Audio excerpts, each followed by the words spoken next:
is a socialist dictatorship, and arguably they are like a criminal regime. Socialism's against the Catholic Church. But what makes it criminal? From my perspective, runs on like human trafficking. They're all criminal regimes. But yeah, so but like, well, I mean, it's a different. Some are worse than others. But like, what makes them a criminal regime? Like they make money off of kidnapping is huge there. Yeah. Like people get kidnapped all the time and pay to release the hostages. No, but I mean, you mentioned dictatorship, but you don't believe in democracy. So like that, I don't say dictatorship to me wouldn't seem like that would be a bridge too far for Nick Fuentes. But there's good dictatorships and bad dictatorships. Okay. Point being is like if you want to use the moral angle, it's not like this was some kind of like decent humanitarian regime. Like this was. Oh, I agree. Listen, corrupt regime. I'm the libertarian, so you've got me convinced. I am no fan of like the Maduro regime or the Chavez regime or anything like that. I guess like the updated just war theory that you just laid out just seems to me to be vague enough for the Israel lobby to drive 10 wars through. You know, like there's they're in connection with another country. They could, I mean, the nuclear issue is not an issue with Venezuela or Cuba. Mm-hmm. I mean, to me, I think Donald Trump has celebrated how wonderful this is, claimed it was a regime change, claimed we're in control of the oil now. Now, of course, for other factors, but Americans have only seen an increase in oil costs since then.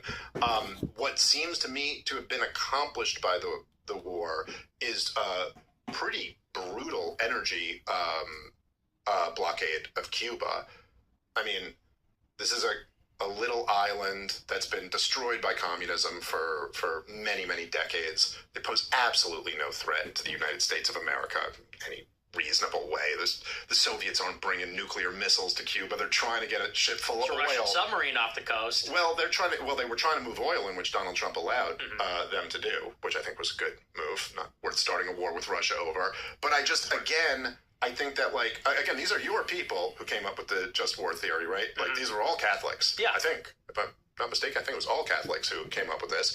But the idea of at least having some, like, I understand like when Thomas Aquinas and those guys, when they're coming up with just war theory, they're clear, and they were very well aware of this, that they're balancing different things, right? Like you're balancing Christian ethics and then war, which is a very difficult thing, right? There's like the worldly realities of these wars, and they're attempting to go, look, obviously Christians can't accept killing someone and taking shit from them. So like, here is the only way that it could be justified, is if it's a defensive war, you're attacked, you fight it proportionally, something like that. I just think saying that like this regime ran off of like, you know, criminal activities, I mean, it's certainly true, but I don't know, it just seems like a justification to start a war anywhere at any time.